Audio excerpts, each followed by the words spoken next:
vidéo est réservée uniquement pour les femmes. Alors, en tant que femme juive, on connaît l'importance de la cacheroute, de manger cachère, l'importance de faire attention à ce qu'on va rentrer dans notre bouche. Que on n'est pas, nous les juifs peuple élu, on peut pas se permettre de marcher dans la rue comme ça, en tout cas en France c'est le cas, ici c'est moins le cas, de marcher dans la rue et tout d'un coup de se dire ah ben tiens j'ai envie de ça, j'ai envie de manger ça, ça a l'air appétissant et parce que ça a l'air appétissant je le mange. Nous en tant que juifs on doit réfléchir à plein de choses. Est-ce que c'est du lait et de la viande mélangée? Est-ce que c'est pas du porc? Est-ce que est-ce qu'il y a la shrita qui a été faite? Est-ce que plein de choses. Et puis il y a même des khumrot, il y en a qui veulent pas boire du lait qui n'est pas du Chalav Israël. Aussi l'importance de ne pas manger des petites bêtes, tous les insectes. Les insectes, c'est pas du tout le sujet, mais les insectes, c'est plus grave que de manger du porc. C'est-à-dire que manger du porc, c'est 2 interdits. Manger du porc, c'est 2 interdits. Manger des insectes, c'est entre 6 à 8 interdits qu'on passe chaque fois qu'on mange un insecte. Donc quand on mange une feuille de salade où il y a environ une dizaine d'insectes, imaginez, même une salade, des fois on se dit, ça va, c'est juste une salade, j'ai mangé... Les gens ils disent, je suis parti là-bas, il n'y avait pas de restaurant cachère, mais ça va, j'ai mangé de la salade et du poisson. Bon, le poisson ça passe encore, mais encore que si c'est un goy qui l'a cuisiné, c'est problématique. Mais la salade avec plein de bêtes dedans, c'est très problématique. Donc la salade en soi c'est cachère, mais les bêtes qu'il y a dedans, c'est très problématique. Pourquoi est-ce que c'est si important la cacheroute, ce qu'on rentre dans la bouche? Parce qu'une fois que ça rentre dans la bouche, ça ne s'arrête pas à la bouche, ça ne s'arrête pas au palais. C'est pas juste le gustatif, c'est bon, c'est pas bon, et ça s'arrête là. C'est qu'après, ça fait partie du corps. Ça devient comme des cellules du corps, comme des cellules de la neshama. Si c'est cachère, ça nous donne toutes les forces pour faire ce que Dieu attend de nous qu'on fasse sur cette terre. Et si c'est pas cachère, ça va comment dire, boucher la neshama. Boucher la neshama. Et le problème, c'est que de vivre une vie de juif pratiquant avec une neshama bouchée, c'est très très difficile. Parce que on peut des fois faire des fautes et ne même pas se rendre compte qu'on fait des fautes. Parce que quoi? On a la neshama qui est bouchée. On peut parler, dire des choses qui sont pas permises et on n'est même pas sensible. Même pas ça nous titille à l'intérieur. Est-ce que ce que j'ai fait c'est bien? Est-ce que c'est pas bien? Il y a des gens ils font des choses terribles et ça les ébranle même pas. Est-ce que ils dorment la nuit? Ils dorment la nuit, il n'y a pas de problème. Ça c'est ce qui s'appelle une neshama bouchée. Ou par exemple aussi la contrainte de la neshama bouchée, c'est que quand tu arrives dans un cours de Torah, déjà tu n'as pas envie d'y aller. En général, tu n'as pas envie d'écouter des cours de Torah. Des fois on te dit vas-y écoute ce cours, ne parle pas de cours, j'ai pas envie d'entendre. C'est la neshama, elle est bouchée. Parce que la neshama, elle veut qu'une chose, c'est entendre des cours de Torah. Elle entend des cours de Torah, elle danse à l'intérieur. Elle est joyeuse, c'est comme si on lui offre le meilleur repas. Quand tu vas à un shiur de Torah et que tu as une personne qui te dit ah c'était quoi ce cours de fou, c'était quoi ce cours de fou, je sais pas si ça vous est déjà arrivé d'être émerveillé par un cours de Torah, de sortir de là avec les larmes aux yeux et le cœur qui bat et vous sentez que vous avez reçu toutes les réponses à vos questions et tu vois une copine ou quelqu'un qui te dit ah bon, je sais pas, moi j'ai pas compris, j'avais envie de sortir après 1 minute, j'avais envie de sortir du cours, ça m'a pas du tout parlé, j'ai même pas compris de quoi ça parlait et tout. C'est que la neshama elle est bouchée. La neshama elle est bouchée. C'est une des raisons. Je ne connais pas toutes les raisons. Il y a des secrets très profonds de pourquoi on mange cachère et pourquoi ça et pourquoi pas le lait avec la viande. Encore qu'il y a des commentaires sur ça. Par exemple, on dit que le lait et la viande, c'est cruel de manger et la viande et le lait en même temps. C'est cruel parce que la viande c'est le corps de la vache et le lait c'est le lait de la vache qu'elle donne à son veau. Donc c'est cruel quelque part.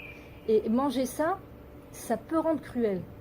C'est pour ça des fois qu'on ne comprend pas la cruauté des peuples. On a du mal à comprendre la cruauté des peuples. Parce que c'est juste une histoire de cacheroute des fois. Donc nous on a la chance, Baruch Hashem, d'avoir la lumière de la Torah qui nous donne la marche à suivre. Et il faut se dire que un interdit, c'est quand on dit ça c'est interdit, c'est pas juste interdit, c'est contraignant, oh là là, dommage que ça soit interdit, pourquoi je suis né juif, pourquoi c'est interdit, si j'étais pas juif, pour faire tout ce que je voudrais, j'aurais même pas besoin de réfléchir.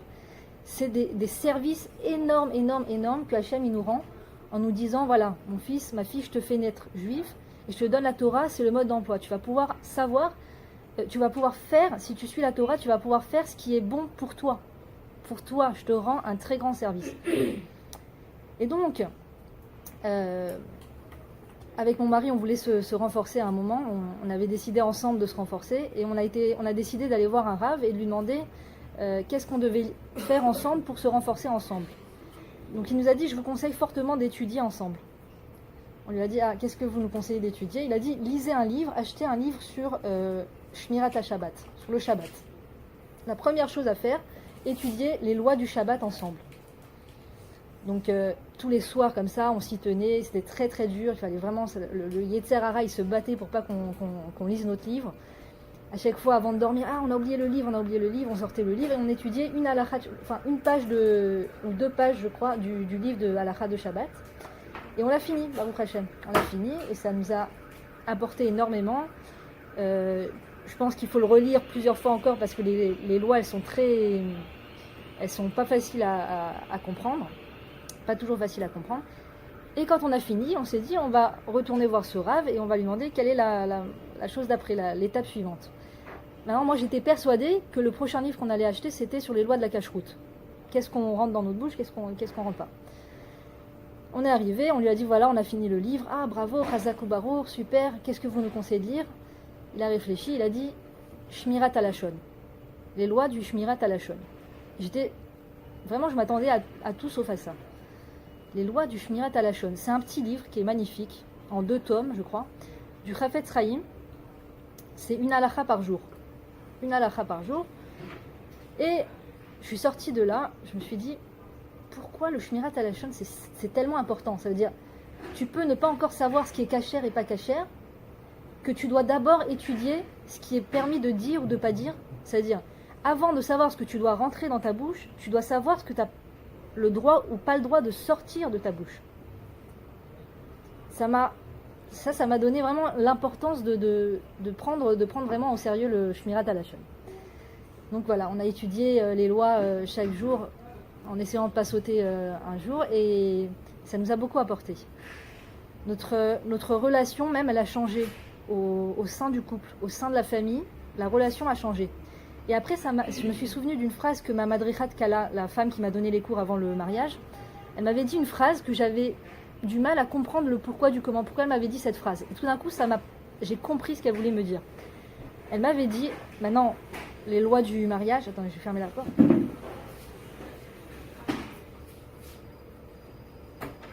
Les lois du mariage, c'est qu'est-ce qui est permis entre l'homme et la femme, qu'est-ce qui est interdit. C'est les lois de Nida. Quand la femme elle a les menstruations, l'homme et la femme ils n'ont pas le droit de se toucher. Donc c'est toutes les lois qui concernent Nida. Enfin, quand la femme elle a ses menstruations, comment on fait, enfin le lien que l'homme et la femme ont le droit d'avoir, hormis le contact. Normalement c'est ça le cœur du cours. Donc elle nous explique aussi comment on fait les bdikot avant d'aller au mikvé, qu'il faut compter 7 jours, etc. Et pendant ce cours, elle m'a dit une phrase qui n'a rien à voir avec tout ça. Elle m'a dit c'est très important de ne pas dire du lachon hara entre le mari et la femme. Très important de ne pas faire de médisance entre l'homme et la femme, elle m'a dit. Quand il y a de la médisance entre un homme et une femme, et de manière générale entre 2 personnes, même entre 2 amis, entre un parent et sa fille, peu importe, une relation, à partir du moment où il y a de la médisance, la relation ne peut pas se construire. La relation ne peut pas aller en se construisant. Donc elle m'a dit, encore plus à l'intérieur du couple, fais très attention de ne pas dire de médisance entre toi et ton mari. J'avais noté cette phrase dans le cahier, mais quand tu connais pas vraiment les lois et tout, et que tu es vraiment, je vous jure, on vient d'une société où la médisance, c'est la base de la relation sociale. C'est le niveau de base. S'il n'y a pas de quand tu vois la télé de manière générale, ça nous influence, et après ça nous influence avec nos liens avec nos amis, notre famille et tout ça. Quand tu vois la télé, t'as que de la médisance. T'as que de la médisance. Les gens qui invitent, les journalistes qui invitent des invités et tout ça, et après qui parlent d'un écrivain, et ils parlent ensemble d'un truc, et à la télé ils sont filmés, et ils font de la médisance les uns sur les autres. Ils en rient, et ça fait partie du scénario, et les films, et tout ça, et ils parlent mal les gens les uns sur les autres. On a épongé une ambiance de médisance énorme. Donc une phrase comme « ne dis pas de la médisance parce que c'est très grave », c'est pas c'est-à-dire, il faut beaucoup plus que ça pour nettoyer tout ce qu'on a épongé. Il faut beaucoup plus que ça. Il faut aller prendre conscience profondément pourquoi on n'a pas le droit de médire. Pourquoi ? J'ai pas le droit de médire, je voudrais bien faire ce que tu me dis, mais c'est en moi, ça fait partie de mon quotidien. Je rentre chez moi, première chose, j'ai vu ça. Ah, tu sais qui j'ai vu ? Elle m'a dit ça. Ah, elle t'a dit ça ? Pourquoi elle t'a dit ça ? Ben attends, ça va très très vite. Dans un couple, on est ensemble, personne n'écoute, on peut se mettre à médire très très vite sans s'en rendre compte. Et quand on n'a pas conscience que c'est interdit, on ne sait même pas qu'on médit. Maintenant, on te dit de quoi tu viens de parler avec ton mari ? Je sais pas, j'ai parlé du beau temps, des gens. Tu sais que tu viens de médire ? Tu viens de faire de la médisance ? La médisance ? Moi ? Non, j'ai parlé avec mon mari, qu'est-ce que j'ai dit ? J'ai rien dit de méchant, c'est la vérité, ça va, on a le droit de parler. Alors de quoi on parle ? Ah oui, ça c'est la phrase extraordinaire. De quoi on parle si on ne peut pas faire de médisance ? De quoi on parle si on ne parle pas des autres ? De quoi on parle ? Toute la journée, on voit des gens, on voit des défauts chez les gens, on voit des choses qui nous dérangent. De quoi je vais parler à part ça ? Et donc, il faut faire un grand ménage. Il y a un grand ménage à faire, un grand ménage, et il faut se mettre dans des scènes, il faut se faire des scènes dans la tête pour comprendre à quel point c'est grave la médisance. Par exemple, une de ces scènes. On peut voir dans la rue, par exemple, une femme qui a une allure un peu bizarre, qui marche comme ça en boitant, qui sent pas très bon, je sais pas, qui vient avec des gros sacs comme ça, qui passe, et on est avec une amie, on la voit de loin, on peut se dire oh, c'est quoi cette femme, et regarde, oh là là, mais pousse-toi, il y a une femme bizarre et tout. On peut commencer à réagir en se moquant. C'est une façon naturelle de réagir. Le meilleur moyen pour ne pas faire ça, c'est de s'imaginer que cette femme, c'est ma mère. Imaginez qu'en ce moment, ma maman à moi, elle a des sacs lourds dans la rue, elle marche quelque part, et il y a deux jeunes filles qui la voient de loin et qui sont en train de se moquer de ma maman, à moi. C'est horrible. Je sais pas, le fait de le dire, ça me donne des frissons. Si je vois quelqu'un qui se moque de ma maman, si je suis là et que je vois ma maman arriver et que j'entends deux jeunes filles en train de se moquer de ma maman, ou je pleure, ou je leur dis mais ça suffit, pourquoi vous parlez comme ça ? Arrêtez, c'est horrible. Et le fait de se dire, waouh, cette personne âgée, ça pourrait être ma maman en ce moment. Ça pourrait être mon papa. Moi, il m'est arrivé une histoire vraiment où j'ai pris conscience encore plus du Shmirat Halashon. C'est que mon papa, il a eu une maladie cérébrale, comme ça on dit, neurologique. Et quand ça s'est déclaré, on a commencé à lui donner beaucoup de médicaments. Et ces médicaments, ça lui faisait un peu marcher comme sur des nuages, comme ça. Il était il n'était pas très stable et tout. Alors déjà, le coup de la maladie, c'était sur le moment pas une bonne nouvelle qu'on m'a annoncée. En plus, on a fait venir mon père en Israël et je l'ai vu dans cet état avec les médicaments. C'est-à-dire, toute ta vie, tu as l'habitude de voir un père qui est en bonne santé, qui est normal, qui est joyeux, qui te prend dans tes bras, qui est content. Et là, tout d'un coup, ton père, que tu as vu toutes ces années, c'est Lo Alenu, chez l'Oneda. Il est complètement différent. Il est malade, et il est sous l'effet des médicaments et c'était très dur. Et le début en tout cas. Et je marchais dans la rue avec lui. Il marchait pas très bien comme ça et tout. Et il y a deux personnes qui passent, des Français, peut-être ils pensaient que j'étais israélienne. Ils disent « Oh là là, mais c'est quoi ce mec bizarre là ? C'est quoi ce mec bizarre ? Mais il est pas normal, il est bizarre. » Et je les ai entendus. Déjà la sensibilité que j'avais du fait que je venais d'apprendre qu'il était malade. En plus, j'entends ça. Bien sûr, on n'a pas le droit c'est pas bien de réagir au tac comme ça et d'envoyer balader les gens. J'ai rien dit.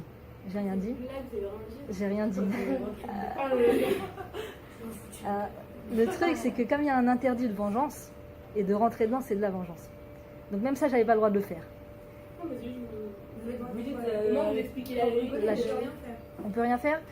Déjà, même parler calmement. Si tu as les nerfs au fond, ça va se ressentir. La personne va ressentir. Qu'est-ce que tu as le droit de faire ? Tu as le droit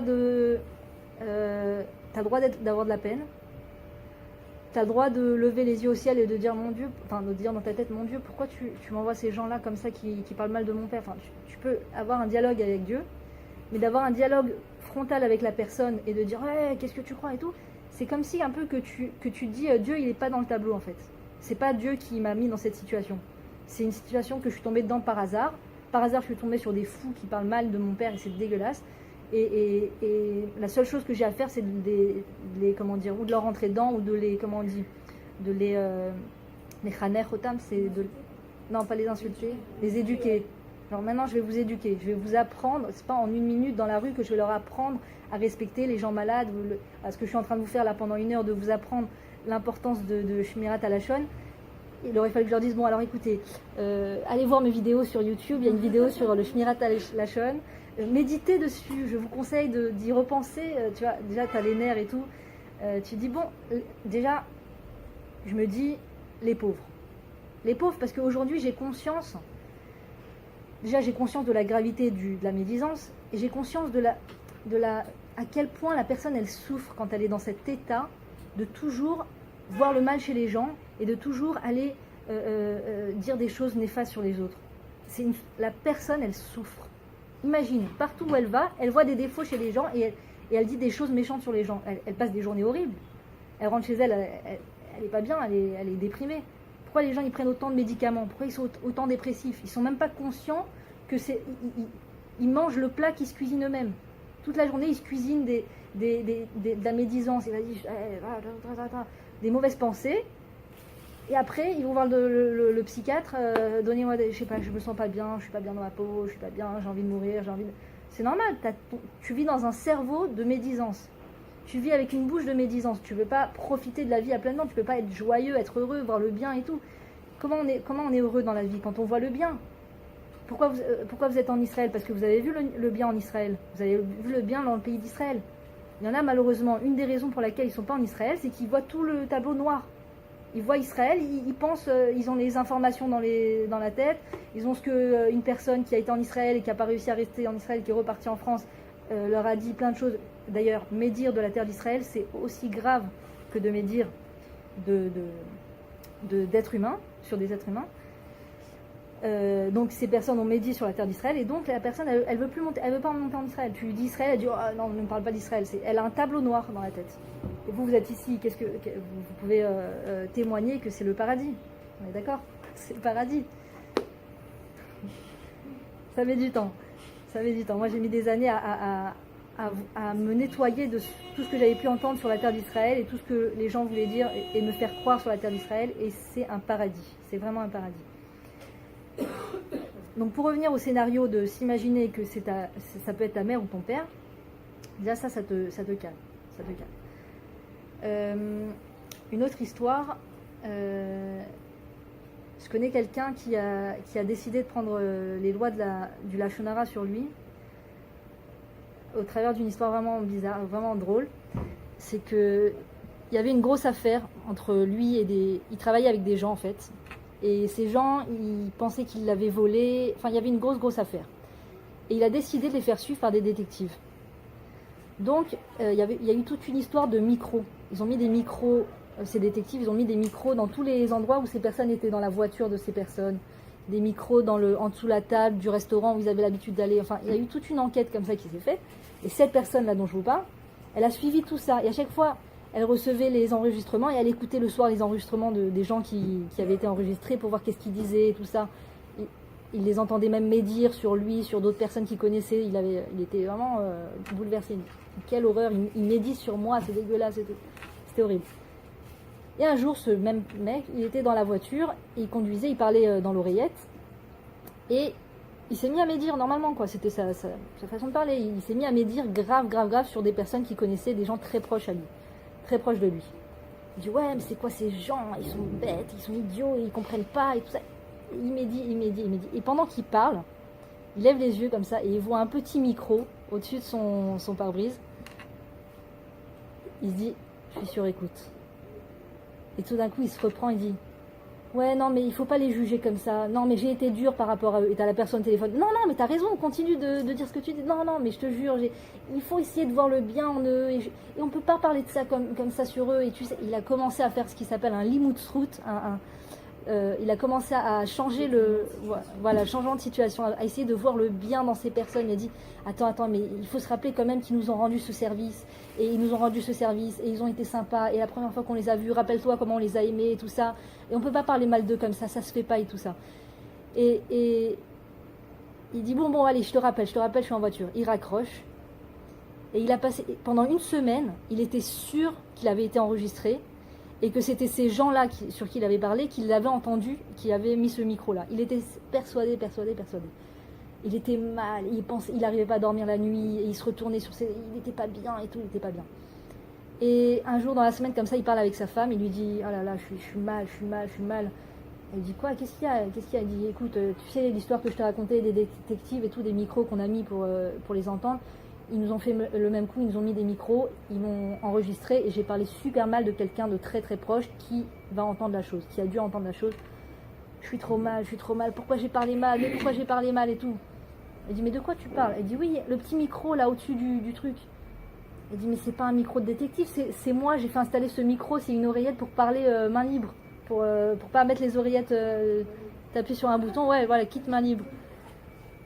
Ah, ça lui a, déjà bon, il s'est senti apaisé comme ça, il a dit, oh mon Dieu, c'est que ça. Et là il a dit, j'ai compris, ça, c'est bon mon Dieu, j'ai compris la peur que tu m'as fait pendant une semaine. Il avait l'ulcère, au bord de l'ulcère. Il a dit, c'est bon, j'ai compris, je veux plus me retrouver dans une situation horrible comme ça où je dis du mal des gens. Et il se dit, si ça m'a mis tellement mal de savoir que ces gens allaient entendre ce que je disais sur eux, alors pourquoi je continue à parler mal des gens, même si les gens ils vont pas entendre? Ils n'auraient pas été contents de toute façon, les gens. Donc pourquoi je continue à faire ça? Et il a décidé sur lui ce jour-là, c'était le jour de son anniversaire en plus, il a dit, ce jour-là j'ai pris sur moi de plus dire de médisants sur les gens. Quoi? Ouais, ça fait peur et après c'est beau. C'est-à-dire, des fois c'est comme ça. Des fois on rentre dans des histoires de peur comme ça et tout, de peur et tout, et bah sauf ça s'avère que c'était pas ça. Et ça nous aide juste en fait à prendre sur nous quelque chose. Quelle autre histoire je voulais vous raconter? Une histoire très drôle que quelqu'un m'a racontée aussi. C'est quelqu'un qui venait de se marier. Et maintenant c'est quelqu'un qui est très amical, très très amical. Il faisait tout pour ses amis. Il donnait tout pour ses amis. Chaque fois qu'un copain à lui avait un anniversaire, il allait organiser un resto, un truc de fou. Il prenait la photo du copain, il faisait imprimer sur les serviettes, il mettait sur la table et tout. Toujours, il se donnait à fond pour ses copains. Et il s'est marié. Et c'était le jour de son anniversaire. Et personne de ses copains ne l'a appelé. Personne, pas un message, ni sur Facebook, ni sur WhatsApp, ni ce que vous voulez. Pas un message, rien. Tous ses copains à qui il avait fait fêter les anniversaires, les Sheva Brachot, il a fait plein de trucs pour ses copains, rien du tout. Il voyait l'heure de la journée qui passait et tout. Il se dit, purée, mais mon anniversaire il va passer, personne m'aura dit joyeux anniversaire. Il était dans un état de dégoût. Et il s'est retrouvé avec sa femme chez lui et il commence à parler à sa femme. Il commence à lui dire, je suis dégoûté. Franchement, je te dis, je suis écœurée de mes copains. Je suis écœurée. Voilà, ça y est, je me suis mariée. Ils m'ont oublié. J'ai tout fait pour eux. Je leur ai donné. Je leur ai fait des anniversaires de fou. Toujours un message, toujours un cadeau. J'étais le premier et tout ça. Ils n'ont pas pensé à m'appeler pour me dire joyeux anniversaire. Mais franchement, c'est pas Il a commencé à dire du mal sur eux. Et à me dire, il parlait fort, et c'est des ça, et je leur ferai plus jamais confiance, et tout. Et tout d'un coup, ding dong, ils ouvrent la porte comme ça, et tu vois tous ses copains avec des ballons comme ça. Jusqu'à maintenant, cette personne, elle a mal au ventre de dire, et si ils m'ont entendu? Et jusqu'à maintenant, ça lui fait quelque chose, et ça l'a vraiment stoppé dans le fait de déverser comme ça des paroles de médisance sans réfléchir. Il dit, s'il y avait quelqu'un à la porte qui m'écoutait, je préfère faire attention. Et voilà. Et bon, finalement, ses copains lui ont fait la fête. Il était quand même content de cela. Quelle autre histoire je voulais vous raconter? J'essaye de me souvenir. Oui, magnifique cette histoire. Vous connaissez la rabbinite Yemima Mizrahi? Ouais. Waouh, génial. Moi, j'ai mis des années, c'est-à-dire ça m'a pris des années en Israël avant de connaître cette rabbinite, déjà de parler l'hébreu, de comprendre ce qu'elle dit et tout ça, j'ai mis super longtemps. Et quand j'ai commencé à comprendre ce qu'elle disait, quand je l'ai découverte, mais je me piquais des fous rires à la maison. Elle est drôle, elle est super cette rabbinite, elle est très très populaire, très connue en Israël. Elle a des milliers de vues sur internet et des milliers de femmes qui vont à ses cours parce qu'elle est drôle et parce qu'elle est incroyable, et une femme incroyable. Et elle reçoit aussi, ouais, bien sûr. C'est une mitzvah d'aller aux toilettes, c'est important de ne pas se retenir. Et elle a des milliers de vues et des milliers aussi de mails. Les gens lui écrivent, lui posent des questions et tout.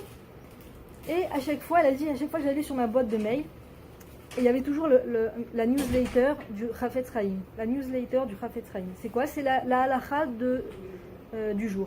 La loi sur l'interdiction de médire du jour. Elle a dit à chaque fois, elle dit bon c'est bon, je les connais les lois, je les ai appris et réappris. Donc chaque fois, première chose qu'elle faisait, c'est elle effaçait la newsletter du Chafetz Chaim. Et après, elle répondait aux gens, elle lisait les histoires des gens, et les gens ils ont des souffrances, et ils lui racontent des souffrances horribles, et je me suis disputée avec ma belle-fille, et mon fils il est toujours pas marié, et ma soeur elle m'a fait un coup horrible, et ça, et mon mari il a la maladie, lo allez-nous, et ça, et des trucs horribles. Et elle prenait des heures à lire, et après à répondre à chaque personne. Et elle répondait. C'était son habitude, quoi, son habitude. Elle efface la halakha du jour, et elle répond aux gens. Et un jour, elle a compris, mais ça a été pour elle mais clair, que toutes les souffrances de l'être humain, découlent de ce qu'il dit. Découle de sa façon de est-ce qu'il va médire ou pas. Des gens, ils passent des vies avec des souffrances terribles à payer juste pour les mots qu'ils ont prononcés. Et ils savent pas, ils comprennent pas, et ils retombent dans le truc, et le lendemain encore ils disent des mots terribles sur les autres, et ils payent. C'est un prix très lourd. Et on n'a pas les moyens de se payer ça. Et donc elle a compris que toutes ces souffrances étaient dues à la médisance. Donc à partir de ce moment-là, qu'est-ce qu'elle a fait? Elle n'a plus effacé la première newsletter, elle a envoyé la newsletter à tous les gens qui lui posaient des questions. Elle a dit voilà la réponse à vos soucis. Je vous conseille de lire et d'apprendre ces lois et ça ira mieux. Et il faut comprendre que des fois on entend des histoires terribles dans les familles, des familles qui se disputent, et des problèmes d'héritage, et de la jalousie, des familles. C'est-à-dire il ne faut même pas que tu dises le nom de la sœur ou du frère de l'un ou de l'autre, parce que rien qu'il entend le nom de son frère ou de sa sœur, ah vas-y, il commence à insulter, il commence à s'énerver, vas-y, tu sais comment elle m'a fait, ce qu'elle m'a fait, ne me parle pas d'elle, je ne veux pas entendre parler d'elle et tout. Des disputes terribles dans les familles. Il faut comprendre que toutes les disputes dans les familles découlent, la racine, c'est la médisance. C'est une personne, un jour, elle a dit un mot sur l'une. Un jour, elle a dit un mot sur la belle-sœur, avant qu'elle arrive. Ah, il y a machin qui arrive? Ah ouais. Ah non, je l'aime bien, mais... Non, mais la dernière fois, elle a dit quelque chose de pas sympa. J'ai pas aimé comme elle a parlé. Une phrase. Et ça prend de la proportion. Et après, chaque fois que la belle-sœur, elle arrive, ah, c'est machin. Ah, ça va? Ah, c'est machin. Ah, ça va. Et on la supporte plus. Et c'est un mot qui a été dit sur la belle-sœur. Un mot. Les mots, c'est des graines. Et ces graines, ça donne ou des plantes magnifiques. Avec la parole, tu peux, comme on dit, la vie et la mort sont entre les mains de la langue. Beyad Alashon. Tu peux, avec ta bouche, avec ta langue, tu peux créer la vie. Tu peux donner aux gens l'espoir. Tu peux les faire revivre. Des fois, quand tu vas dans des maisons de retraite, tu remarques qu'un mot, la personne, elle sourit, elle est contente, elle sort de sa détresse, elle sort de sa tristesse et tout. On peut faire vivre les gens avec les mots. Mais on peut aussi tuer, malheureusement. On peut tuer. Et quand on dit du lachon hara sur quelqu'un, ça tue 3 personnes.